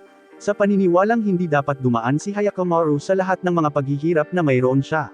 Dalawang gwardya ang lumabas ng wala sa oras, ngunit mabilis na nag-react ang asawa ni Daigo at tinakton si Dororo sa ilalim ng kanyang damit. Pagkatapos ay dinala niya si Dororo sa isang tagong lagusan na papunta sa labas, kung saan makakatakas siya sakay ng bangka. Hiniling ni Dororo kay Lady Nui na samahan siya, ngunit nagpapasalamat lang siya kay Dororo sa palaging nasa tabi ni Hyakkimaru. Nang maglaon, sa kabila ng babala ni Dororo na maaaring hindi siya patawarin ni Hyakkimaru, at maaaring humingi pa ng kabayaran, nagpasya siyang sumama kay Dororo. Ang kanyang pagnanais na makita ang kanyang anak ay humantong sa kanya upang tanggapin ang panganib na ito.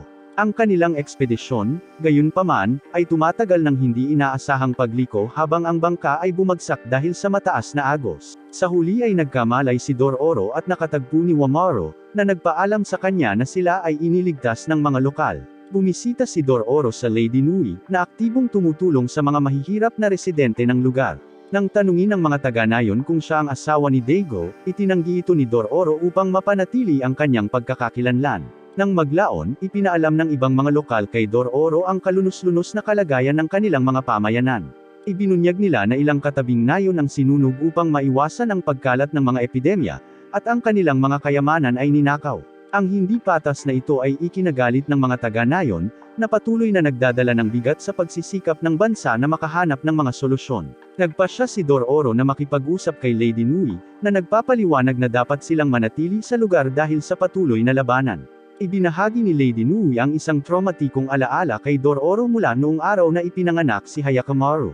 Naalala niya ang narinig niyang pag-iyak nito bago ang isang nakabulag na puting kidlat ay inalis ang lahat ng bahagi ng kanyang katawan. Sa kabila ng sakuna, hinahangaan pa rin niya ito. Ipinapahiwatig ni Dororo na kung hindi nila mababago si Hyakkimaru, maaari siyang maging isang halimaw mismo.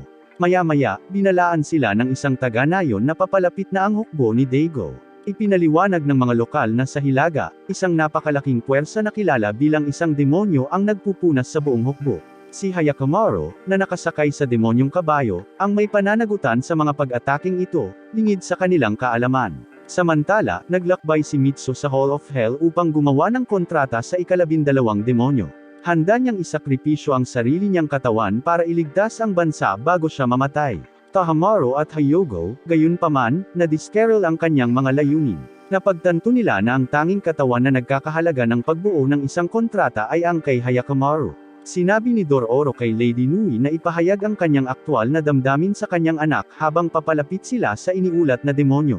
Umaasa si Dororo na sa pamamagitan ng pagpapadala ng mensaheng ito, hindi mawawala si Hyakkimaru sa kanyang pagkatao. Si Hyakkimaru, na nakasakay sa kabayong demonyo, ay lumapit kay Tahamaro at sa kanyang mga tauhan, na nakipagkasundo sa mga demonyo mismo. Hawak ni Tahamaro ang mga mata ni Hyakkimaru ngayon.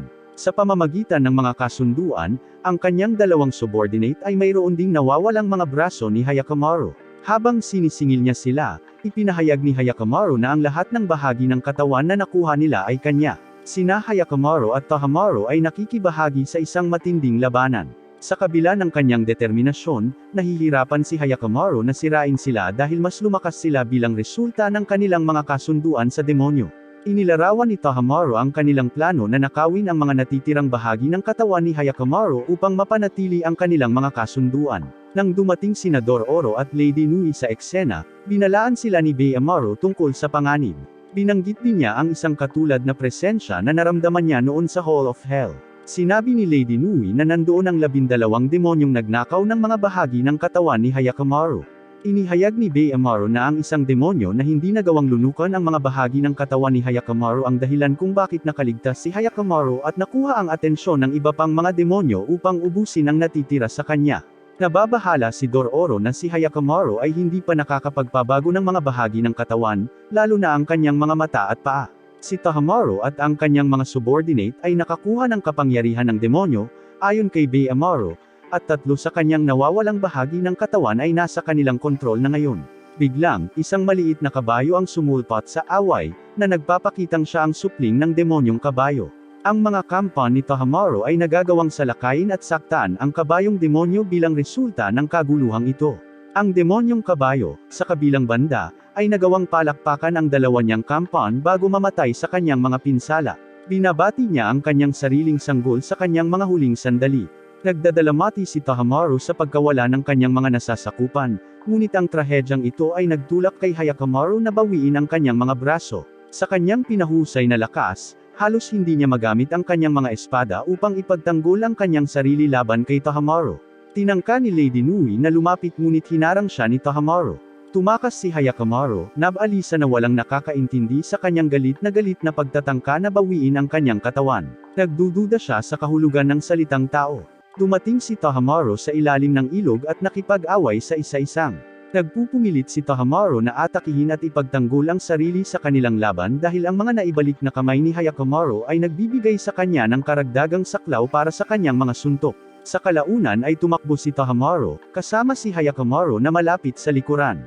Samantala, galit na galit si Dororo sa mga taga-nayon dahil sa pagbibigay katwiran sa sakripisyo ng bangkay ni Hyakkimaru para sa kapakanan ng kasaganaan ng kanilang lupain. Bagamat kinikilala ni Lady Nui ang katotohanan sa kanilang pahayag, ipinaalala rin niya sa kanila na ang kanilang bagong kaunlaran ay hindi magtatagal dahil ito ay batay sa pagdurusa ni Hyakkimaru. Masigasig na nagsasalita si Dororo tungkol sa pagpapalakas at pagbawi ng nararapat sa kanila mula sa samurai. Dumating si Tahamaru sa kastilyo, inalis ang lahat para makalaban niya si Hyakkimaru ng mag-isa. Dumating si Hyakkimaru sa kastilyo, at nagpapatuloy ang kanilang mabangis na labanan kahit na nasusunog ang kastilyo. Nagmamadaling pumunta si Dororo sa kastilyo upang iligtas si Hyakkimaru, alam niyang mahaba pa ang daraanan nila. Umaasa siya na hindi magiging demonyo si Hyakkimaru sa kanyang obsessive na pangangaso para sa kanyang mga nawawalang bahagi ng katawan. Sinubukan ni Lady Nui na mamagitan at pigilan ang kanyang mga anak na lalaki mula sa pakikipaglaban sa kapal ng labanan sa tulong ni Beyamaru. Samantala, dumating si Jukai sa isla upang pigilan ang mga aksyon ni Hyakkimaru. Idineklara ni Tahamaru ang pagmamay-ari ng kastilyo bilang ang salungatan sa pagitan ni Hyakkimaru, at nagpatuloy si Tahamaru, na binibigyang diin na hinding-hindi ito magiging pag-aari ni Hyakkimaru. Si Tahamaru, sa kabilang banda, ay pinahirapan ng mga pag-alala sa emosyonal na paglayo sa kanya ng kanyang ina. Nagtataka si Hyakkimaru kung bakit pakiramdam ni Tahamaru ay hindi sapat sa kabila ng lahat ng kailangan niya. Iginiit ni Tahamaru na wala siyang dapat ireklamo at inakusahan si Hyakkimaru na ninakaw ang lahat sa kanya. Ang paghaharap ay nagre-resulta sa isang kamangha-manghang pagkahulog mula sa kastilyo. Habang naglalakbay sa isang lihim na landas, nakilala ng ina ni Hyakkimaru si Jukai, na kinilala siya bilang ina ni Hyakkimaru dahil sa kanilang pagkakahawig. Sa panahon ng tunggalian, si Hyakkimaru ay nagmumuni-muni sa kanyang buhay at natuklasan kung gaano siya kapareho kay Tahamaru. Sa halip na palakpakan si Tahamaru, nagpasya siyang desarmahan siya sa pamamagitan lamang ng pagputol ng kanyang espada. Hinarap ni Tahamaru ang desisyon ni Hyakkimaru, at sinabi niyang hindi siya sigurado kung bakit niya ito ginawa. Si Tahamaru ay sumuko kay Hyakkimaru, inamin na si Hyakkimaru ay palaging isang hakbang sa unahan niya. Ang mga mata ng demonyo, gayunpaman, ay nagsimulang kumislap habang sinusubukan nitong duminahin si Tahamaru. Si Tahamaru, sa isang desperadong pagtatangka, ay tinanggal ang mga mata at ibinalik ang mga ito kay Hyakkimaru. Isang higanteng demonyo ang lumitaw ng wala saan, sinusubukang ubusin si Hyakkimaru, ngunit natalo niya ito. Ang kanyang mga prosthetic na mata ay dumulas sa panahon ng operasyon, na nagdulot sa kanya ng matinding kakulangan sa ginhawa. Pinili ni Dororo na ituloy ang landas na tinahak ni Lady Nui matapos makitang nawasak ang kastilyo. Si Jukai at ang ina ni Hyakkimaru ay dumating halos sa oras upang iligtas si Hyakkimaru mula sa mga nahuhulog na labi. Ipinahayag ng kanyang ina ang kanyang pagmamahal at kalungkutan, at binigyan siya ni Jukai ng isang estatwa ng Diyosa upang gabayan siya at panatilihin ang kanyang sangkatauhan. Dinala nila siya sa koridor kung saan naghihintay si Dororo. Bago matabyunan ng apoy ang kanyang paningin, binuksan ni Hyakkimaru ang kanyang mga mata upang makita ang kanyang ina at si Jukai. Kinagabayan siya ni Dororo sa kaligtasan nang mahulog siya sa pasilyo. Samantala, humingi ng paumanhin si Lady Nui kay Tahamaru sa pag-abandona sa kanya ngunit nag-aalok na manatili sa kanyang tabi. Ang kastilyo pagkatapos ay gumuho, na nakulong sila sa loob. Sinabi ni Hyakkimaru kay Dororo na ang langit ay napakaganda at pinupuri ang kanyang hitsura habang sila ay kinakaladkad ni Beyamaru.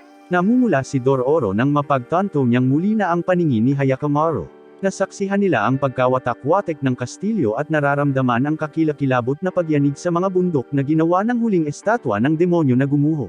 Samantala, isang attendant ang nag-abiso kay Daigo tungkol sa apoy ng kanyang kastilyo at sa posibleng pagkamatay ng kanyang asawa at anak. Si Daigo, sa kabilang banda, ay nagpapanatili ng katahimikan at naglunsad ng labanan laban sa angkan ng Asakura, na nagtatapos sa pagkatalo ng kanyang mga puwersa at pagkawala ng libu-libong mga tao. Ipinaalam ni Dororo sa mga taga-nayon kinabukasan na tutulungan niya silang maging mas malakas sa pamamagitan ng paggamit ng perang iniwan sa kanya ng kanyang ama. Hinihiling niya na hintayin siyang bumalik na may dalang pera. Si Hyakkimaru, sa kabilang panig, ay naglalakbay sa Hall of Hell kung saan nakilala niya ang kanyang ama na si Daigo. Ipinahayag ni Daigo ang kanyang pagnanais na gumawa ng isa pang kasunduan sa mga demonyo, anuman ang halaga, upang mapanatili ang kanyang katayuan bilang isang samurai lord.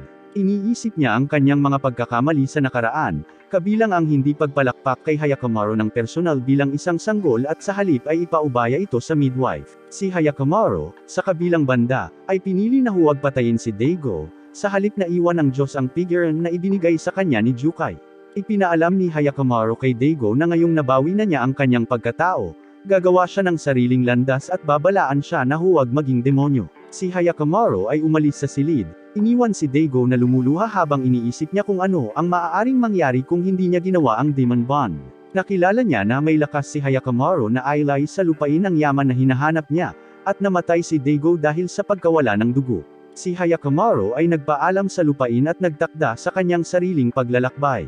Pinayuhan na ni Baiwamaru si Dororo na malamang na hindi na babalik si Hyakkimaru, mas pinipiling gumawa ng sarili niyang paraan. Nadurog ang puso ni Dororo, ngunit alam niyang magkikita silang muli balang araw. Nagtatapos ang anime sa bawat isa sa kanilang hiwalay na landas.